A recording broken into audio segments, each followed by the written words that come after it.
The reason I chose that song, besides Martin Luther King being so much about love, is because it relates to our speaker, Dr. Arthur Ciaramicoli, who has worked with many people over the years in his counseling practice and has written several books. We are very fortunate today that he will share his wisdom and thoughts on empathy, service, and giving back. Very important as we give service on this MLK. Dr. Ciaramicoli.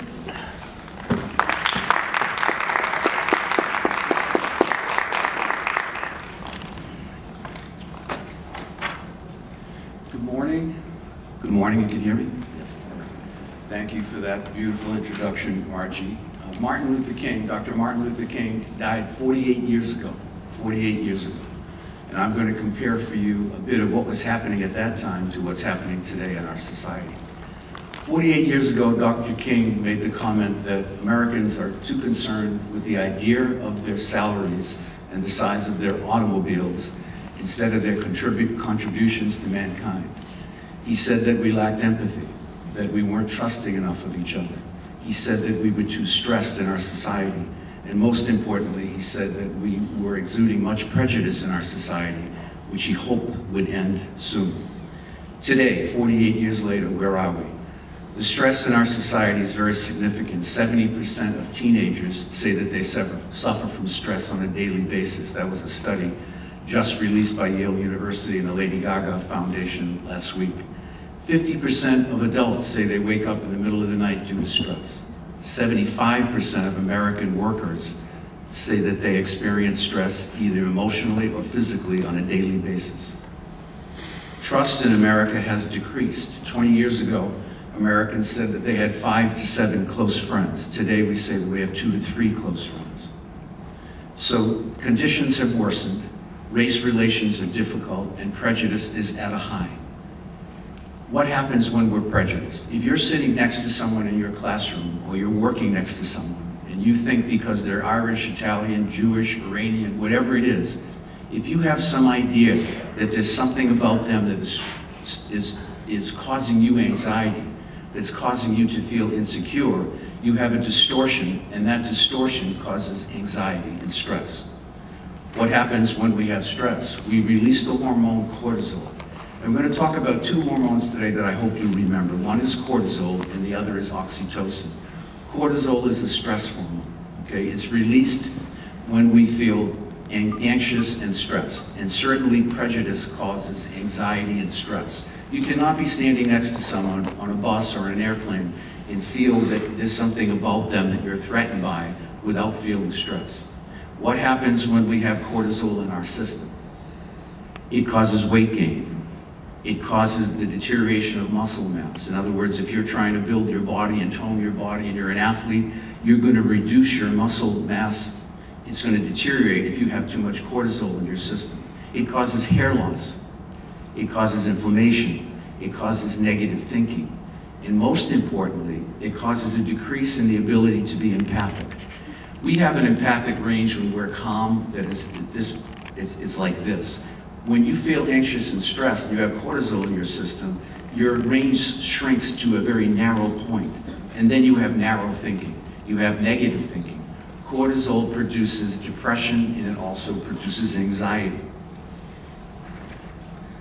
There's an amazing study that was done over the last few years, the 10 to 14-year-olds who were consistently in stressful environments in their homes. They literally, telomeres are the end of chromosomes in our bodies. And as we age, telomeres shrink. So you can tell generally how old someone is or how they're aging by the shrinkage of these telomeres.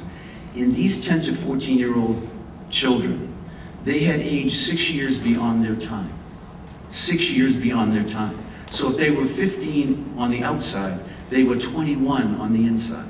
That's how the negative impact of stress can do. Now I know some of you may be saying, that's not a bad idea. If I'm 15, I'd like to be 21 and get my license and go to college and so forth. But trust me, you don't want to age early because it deteriorates your abilities in many aspects of life. So what can we do about this prejudice and stress relation? When we're stressed in that way, we're going to produce this byproduct. And one of the greatest achievements our minds can accomplish is the ability to perceive accurately other people and ourselves. What's the capacity that can allow us to do that? Empathy. Empathy gives us the capacity to read other people accurately and to come to know ourselves accurately.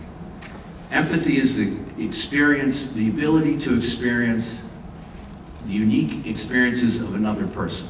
Okay, it's the capacity to experience the uniqueness of another person. It's not an emotion or a feeling, it's a capacity. It's part of our genetic endowment. We're born with it, but it's like a muscle. If we don't use it, we don't develop it. It allows us to be more compassionate and altruistic to the people around us. And it's often confused with sympathy. Sympathy is a rushing in and an identifying with someone. Empathy takes its time to discern the facts about a situation. I'll give you an example. It would be if a classmate came up to you and said, "Oh my God," or said, "My father's moving to Michigan." And you said, "Oh my God, you must be devastated, you must be heartbroken." Because in your experience, your father, you come from a divorced family and your father moved to California, so you assume because her father's moving, she's going to be devastated. Then you find out 2 days later from a friend that her father left the family when she was 2 years old, and he's hardly had any contact with her at all. So she's not heartbroken, she's not missing him, and in fact she was raised by a stepfather most of her life who she loves very much. So sympathy rushes in to console, empathy takes its time to understand. Empathy also releases the hormone oxytocin. Why is that important? Because oxytocin is the connecting hormone. People have called it the love hormone. It makes us feel secure. It makes us feel happy. It calms us. In empathic interactions, we experience oxytocin. So when women are pregnant, this is what happens with a baby and a mother. They experience a flood of oxytocin. It reduces anxiety. It makes us calmer. And again, it makes us happier and more able to perceive in a more expanded way. So oxytocin increases our ability to connect and be healthy. Cortisol, if released in abundance, decreases that ability. Let me tell you a few stories that will exemplify empathy, the positive expression of empathy, and I'll tell you a few stories that will indicate the negative expression of empathy to give you an idea. And I apologize to any guidance counselors in the audience because this story is not reflective of guidance counselors, it's reflective of my experience when I was in high school, which was many moons ago. In those days, you could become a guidance counselor if you taught for 15 or 20 years, and then they just made you a guidance counselor if you wanted to do that. So you didn't receive the training that you receive today. You know, guidance counselors have to get a master's degree, they do internships, and they have to take a lot of coursework and pass exams. In my day, that was not the case. My guidance counselor was an old English teacher who was not particularly fond of athletes. So when I was in high school, they used to publish when we were seniors in the spring. They would put 10 pictures of senior students in the paper every night. And it would tell you, they would tell you what you're going to do. You're going to go to Boston College, you're going to go in the Army, you're going to go to Framingham State, and so forth. So I had received several scholarships to some lesser-known academic colleges. I was not particularly a good student. Actually skipped school now and then. And my former English teacher was not particularly impressed with my academics, so he called me down to the guidance office. And he said, "We're not going to put your picture in the paper saying you're going to that university in Colorado." And I said, "Why?" And he said, "You're not college material. You're not the type of person that should go to college. And you're going to only embarrass your family, your community, and your school if you do that. So I want to give you these 5 brochures, Army, Navy, Coast Guard, Navy, and Air Force. And I want you to pick one, go home and discuss it with your family, and come in tomorrow and let me know which one you're going to choose, and I'll set you up with a recruiter, and then we'll put that in the paper." So my mother and father owned a little furniture store, and my father, incidentally, was a very intense man, and he was in the OSS, which was the forerunner to the CIA, so he was a very direct person. So I went in and I told my father, I said, "You know, I'm not going to go to college." And he said, "Why?" And I said, "Well, Mr. Martin told me basically that I'm not smart enough to do that, and that I'm just an athlete, and I don't have good grades, and it's going to embarrass you, and so forth and so on. And my father said, he said that to you? And I said, yes, he did. He said, well, we're going to go in and talk to him tomorrow. I said, no, I don't want you to do that. I don't want you to do that. He's right. He's the guidance counselor. Well, there was no keeping my father from going in with me the next day. So we went in the next day. My father wore his special suit, which he wore to funerals and weddings, and his soft hat. And we sat down, and in this office, in those days, if you had a bachelor's degree, you know, I had the big, big degrees, and they put them on the wall, and they had two of these degrees. They had his bachelor's degree and his master's degree. So Mr. Martin went on to talk about me and how I wasn't a good student, and I skipped school, and I wasn't academically prepared, and I would do much better in the service. And my father just sat there, and he kept nodding and asking more questions. And I couldn't understand what he was doing, because I thought my father was going to get angry and defensive and say, you can't say that about my son. So after about 45 minutes of this, my father stood up and he shook Mr. Martin's hand. And he said, Mr. Martin, I've never talked to a college man, but I'm glad that you educated me today. And Mr. Martin said to my father, I'm glad you agree with me. And my father looked at him and he said, oh, no, I don't agree with you.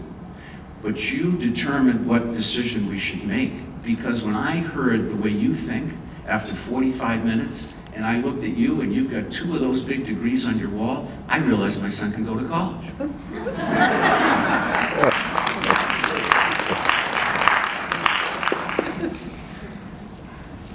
Another example, and let me just highlight, why was that an example of empathy? Because empathy is expressed when you slow down. You have to slow down. You're not a quick reactor, you're a slow reactor. You discern the facts, okay? The second way to express empathy is to ask open-ended questions. Open-ended questions are clearly looking for information, for facts. Closed-ended questions slam the door shut. And actually, most questions are statements. It's like if you're dating a boy and you come home at night and your mother says, do you really think he's cute? Well, what she really means is, I don't think he's cute. Okay, that's a closed-ended question. My father was asking open-ended questions because the truth was, he really didn't know. He didn't know, and he had no exposure to people who had gone to college. So he truly wanted to listen to how a college person thinks. And he realized that it was not overly impressive. Another example that has always stayed with me powerfully has been the Columbine experience. You know the Newtown experience when the children were massacred and how tragic that is. We heard our president speak about it last week. Well, I always remember the Columbine experience because of one thing, because of Reverend Joel Miller, after the killings. He was the minister in the town, and he was mobbed by journalists when he came out of his house that morning. And they said, Dylan Kleinbolt's mother is at the hairdresser. What do you think? Now, Dylan Kleinbolt was one of the killers, if you don't remember. And Reverend Joe Miller said, I have no idea. I do not know how we can make any judgment of these people without knowing more. I have nothing to say other than I don't know. I don't know is one of the classic comments of empathy, because I don't know means I am not going to jump to assumptions because I don't have facts. I'm only going to make judgments when I have facts, not because I'm being pressured into making a response. So empathy leads often to doing good and feeling good in what I sometimes call goodness breakthroughs. You know, when we're downhearted, when we go through difficult times, when you're rejected by a boyfriend or a girlfriend, or you don't make the basketball team, or you want to get a lead role in a play and you don't make it, or your father or mother loses their job or they're going through a divorce, during those times when our hearts are broken, our goodness sinks. We're all born with goodness. In fact, there are psychologists in Canada who, one in particular, who has spent his life studying identical twins, and he absolutely believes that we have a goodness gene because he has seen the consistency among identical twins and their tendency to express goodness in giving. But when we're suffering and when we're downtrodden or something goes wrong in our life, we become particularly self-absorbed and we lose our goodness. It kind of goes underground. I want to tell you a story about a teacher that came to me for consultation in my practice.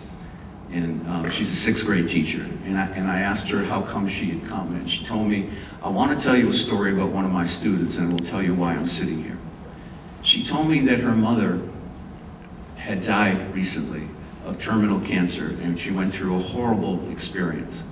Radiation, chemotherapy, she lost her hair, all of the things you hear about. And my client, this teacher who came in, said that she was absolutely devastated by the experience, and she just couldn't give again to her students. She was teaching, but she was sort of going through the motions. She was known for being very warm and compassionate, but she felt like she lost it. She lost her goodness, and she became very cynical. And in came into her class a little 6th grade Haitian girl. This girl had lost her parents in the earthquake in Haiti. They died. She came to live in California with an uncle and an aunt. The aunt became ill with pulmonary disease, and the couple felt that they could no longer take care of their little niece. And she came to live with an uncle here, her mother's brother, in Massachusetts. So in comes this little girl, and my client had read about her. She said, I read about her because they told me something about her. She had not only lost her parents, she had lost her country, and now she's been transferred from California to Massachusetts. Luckily, she had been taught to speak English. What my client noticed, the teacher, was that this little girl was incredibly giving. And she was asked if she could tell a little bit about her experience. She talked about her parents. She cried. She was very open. She was vulnerable. And she was very kind to her fellow classmates. And she told them at the end of her little talk that she couldn't believe she had the opportunity to be in America. And my client, the teacher, melted. What happened? It uncovered her goodness, and what I call a goodness breakthrough. This happens when we're down, but we're exposed to someone who shows us the light again. And many times in life, we think when we're down, we have to find out what's wrong with us.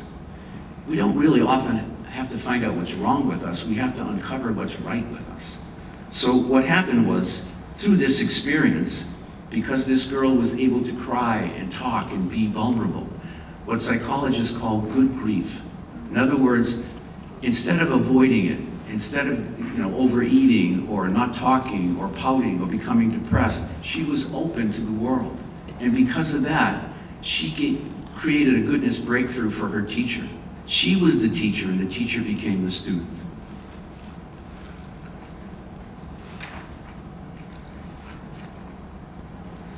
So, just to highlight what that goodness formula is, it's being open enough when you have difficult times to not internalize, to not go within yourself, but in order to be giving again, you have to come out of yourself.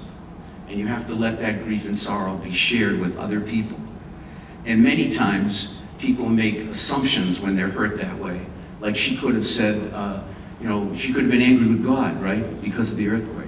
She could have been angry with her aunt who became ill, but she wasn't that way. She understood the facts because she was taught somewhere early in her life to have empathy. And the degree to which we can befriend other people, like this little girl, depends on how we talk to ourselves. If you have an understanding self-voice, if you're not very critical of yourself, you're much more able to give to the world. But if you criticize yourself, if you're very demanding of yourself, it makes you go more inward, and it's hard to come out again, to give again. A few facts about goodness. There's a concept called helper's high. Maybe some of you have heard about it. It's what happens when you give to other people unselfishly. When your concerns for someone else is above your concern for yourself, in that moment you know that they have more pain than you do and you want to give to them. It's called helper's high. What happens when you have helper's high? You release endorphins, the same thing as runner's high. Well, what else do you release? Oxytocin, the bonding, loving hormone. The hormone that makes us calm, makes us healthy. People who have helper's high, who experience helper's high, studies have proven, are 10 times healthier, 10 times healthier than the normal population.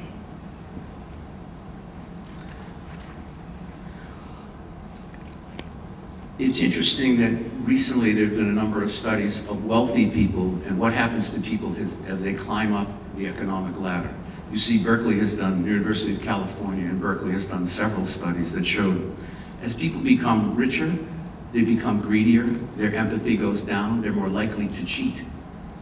And that was surprising and their health is deteriorating. Because why? Because when you're like that, when you think you have to stick to your own group. And they found that these people, a large percent of them, only associated with people that were in the upper echelon. In fact, one of the studies was done in Congress. They found that most congressmen don't even go to dinner with anyone who makes less than $500,000. So how are they in touch with the rest of us? Well, how do they even know what we're experiencing? That was the bottom line, 500,000, then 2 million, 4 million, 6 million. Goodness studies have shown that the kindest, most empathic people have the greatest health. A fascinating study by psychologist Paul Wink at Wellesley College. He followed teenagers for 50 years, still doing it. The study is still going on. What did he find? They did assessments to find out which teenagers were the most giving. The teenagers that were the most giving, 10 years, 20 years, 30 years, 40 years, and 50 years later, had the highest level of health and the highest level of success personally and professionally. He's been following these kids for about 50 years. And the results, year after year after year, decade after decade after decade, are the same. They are the healthiest and most successful. So my hope for you today is that you'll decide, if you haven't already, to live a life and incorporate giving and empathy. Why? Because if you incorporate giving and empathy, you are going to oppose this evil force in our world about prejudice and hatred, okay? You will be the change. You are a change agent when you do that. But in order to do that, you cannot be quiet. You cannot sit and be passive in the face of prejudice and hatred. I am not encouraging you to be aggressive, and I am not encouraging you to be passive. I am encouraging you to speak assertively. When you're with someone who makes a prejudicial comment, say something. It's not enough to have empathy within, you have to express it. You have to put it in action. Speak. Ask that person if they make a comment about an African American, an Iranian, an Irish person, Italian person, whatever, somebody from Dover, somebody who has mental challenges. Ask them what the facts are. Don't get into an argument, but ask them, where did you ascertain your facts? Remember, empathy is fact-oriented. Where are your facts? Be the one who stands up and does that. Martin Luther King is honored today, 48 years later. 48 years later. Why? Was he a star athlete? Did he play in the NFL or the NBA? Was he a multi-millionaire? Did he win an Oscar because he was an actor in a movie? No, no, no. 48 years later, you're sitting here because he spoke up against hatred and prejudice. And you can do the same thing. You have the ability within you. We're all born with goodness and empathy. It's inside you. Uncover it. You can be a Dr. Martin Luther King, but you have to make that choice. I hope you will, because if you do, you'll be happier, you'll be respected by your peers, and you'll be one of those change agents that's going to make a better world. Thank you.